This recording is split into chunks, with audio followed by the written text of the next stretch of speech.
Ce qui se passe en ce moment en Tasmanie, par exemple, où nous allons vous emmener, est particulièrement choquant. Cette île au sud de l'Australie est la proie d'une déforestation sauvage à très grande échelle au napalm.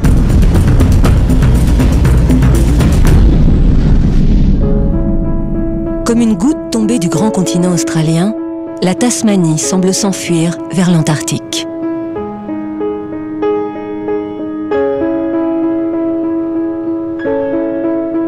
Longtemps oubliée, cette île de la taille de l'Irlande est un paradis de la nature.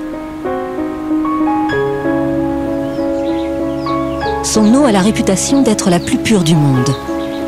Mont La Pérouse, rivière Huon, baie de la Recherche, tout le long de la côte orientale s'égrènent des noms français.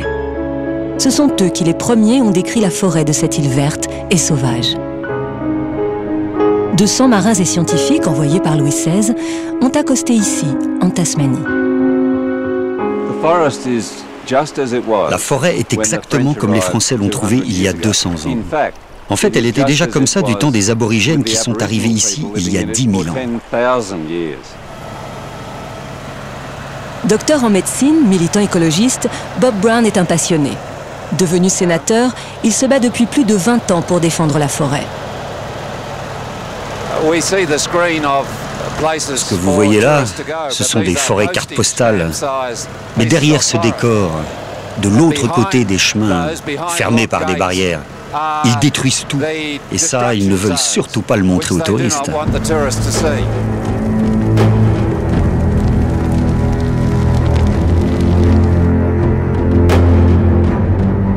Ce que les touristes ne doivent pas voir, ce sont ces hélicoptères au-dessus de la forêt primaire.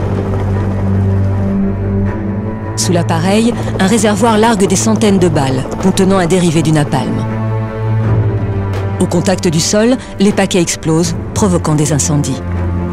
Une méthode radicale utilisée par l'industrie forestière pour nettoyer le terrain. Les feux peuvent durer plusieurs semaines. En fait, ils détruisent les forêts anciennes et tout ce qui vit dedans. Toutes les espèces typiques de la forêt primaire pour la convertir en plantation industrielle. Ils détruisent des arbres centenaires, comme les eucalyptus de Tasmanie. Les plus beaux spécimens se trouvent ici, dans la vallée des Géants. Ils peuvent atteindre 130 mètres de haut et sont, avec les séquoias, les plus grands arbres du monde. La canopée abrite des plantes rares qui ont fasciné les explorateurs français.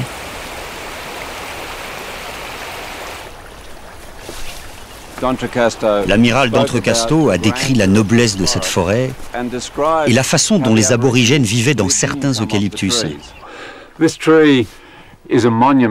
arbre est un monument qui a traversé les siècles. L'intérieur a pourri et on peut facilement y faire tenir une équipe de football ou une chorale. Les aborigènes vivaient dans des arbres comme celui-ci pour se protéger du mauvais temps. Ce sont ces eucalyptus qui intéressent l'industrie du bois, pour leurs fibres et leur volume. Là, devant, vous voyez des coupes à blanc. Ils enlèvent tout, en laissant toutes ces cicatrices dans la montagne. Ils font des routes, coupent la forêt, puis l'incendie. Et plus de 90% du bois coupé part au Japon pour faire du papier. Ainsi finissent les géants de Tasmanie, en particules de bois pour l'industrie du papier. Depuis une trentaine d'années, une grande compagnie en situation de quasi-monopole exploite intensivement la forêt publique et privée. Elle coupe puis brûle en automne. Au printemps, elle replantera des espèces étrangères à croissance rapide, au tronc bien calibré pour les machines. En attendant, c'est la désolation. Ça me fend le cœur, ça me déprime d'aller dans la forêt et de voir ce qui se passe. Un seul de ces grands arbres, un eucalyptus, me suffirait pour avoir du travail toute la vie. Ned est ébéniste. Il est écœuré de voir des essences rares et anciennes partir en fumée. À peine 3% du bois coupé sert à fabriquer des meubles ou des objets nobles. Je ne gaspille rien. Je garde précieusement toutes les chutes de bois. J'en ai partout.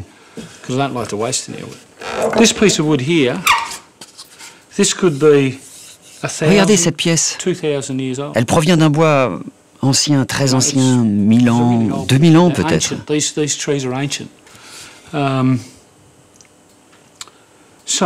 Parfois, je la regarde avec sa forme. Je sais qu'elle aura une place précise dans le bateau. J'ai l'impression que ce bois qui a poussé pendant 1000 ans a attendu tout ce temps pour que je fasse ce travail.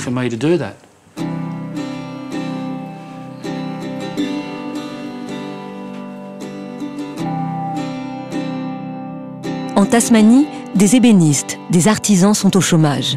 Le secteur du bois a perdu la moitié de ses emplois en 30 ans. Il n'y a pas besoin de beaucoup de bois pour construire un bateau comme celui-ci. Mais j'ai vraiment du mal à trouver les essences dont j'ai besoin.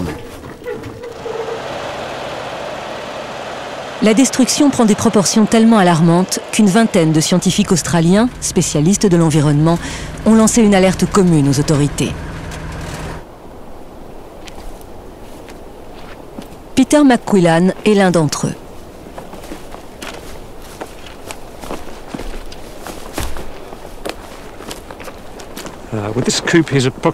Nous sommes sur une parcelle de 50 hectares. Vous voyez au sol des tonnes de bois coupé. Dans un an, tout va être incinéré pour préparer le lit des semences. Des graines d'eucalyptus sont semées par hélicoptère. À terme, nous aurons une nouvelle forêt, mais bien moins riche en biodiversité que l'ancienne. Leurs prélèvements montrent que les nouvelles plantations contiennent 10 fois moins d'espèces que la forêt primaire. Les scientifiques dénoncent la disparition des animaux sauvages. Des marsupiaux comme les wallabies, les opossums. Les diables de Tasmanie, espèces exclusivement australiennes, sont en voie d'extinction.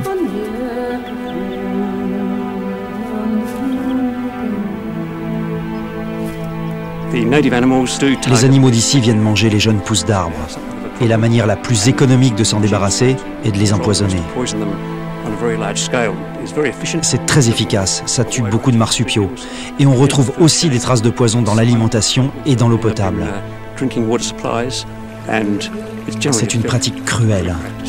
Et on pourrait trouver d'autres solutions. En 2004, près de 100 000 animaux ont été retrouvés empoisonnés.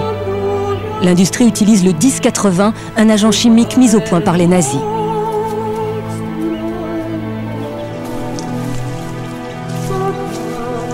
Quand la forêt disparaît, toute la biodiversité périt avec elle.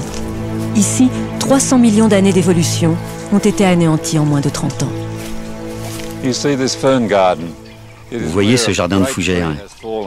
Il a poussé parce qu'un arbre en tombant a laissé pénétrer un peu de soleil.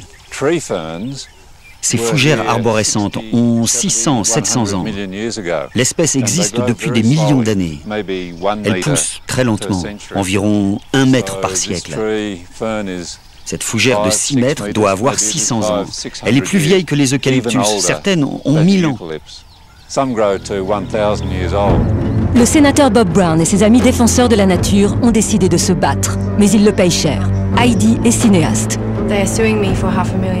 Ils me poursuivent en justice et demandent $1,5 million parce que j'ai filmé des manifestations contre la destruction de la forêt.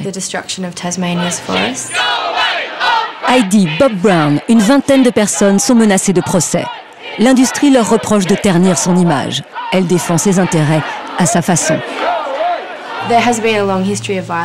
Il y a eu des épisodes violents en Tasmanie.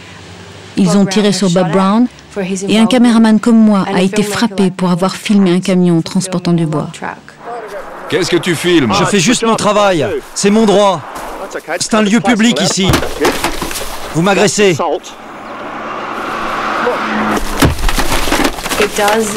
Avec toutes ces pressions, les gens se taisent. Ils ont peur de parler, d'exprimer leur opinion sur ce qui se passe ici en Tasmanie.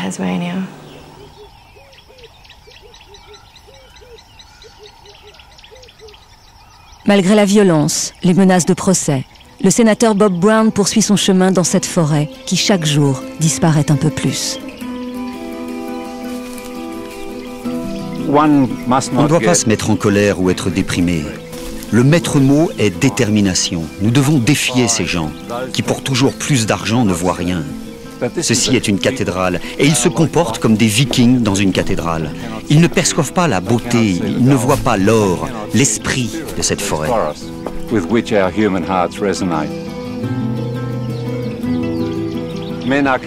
Ces hommes viennent avec des machines et détruisent tout pour une seule raison, l'argent. Nous perdons toute la connaissance, la beauté, notre mission de transmettre cette forêt aux générations futures.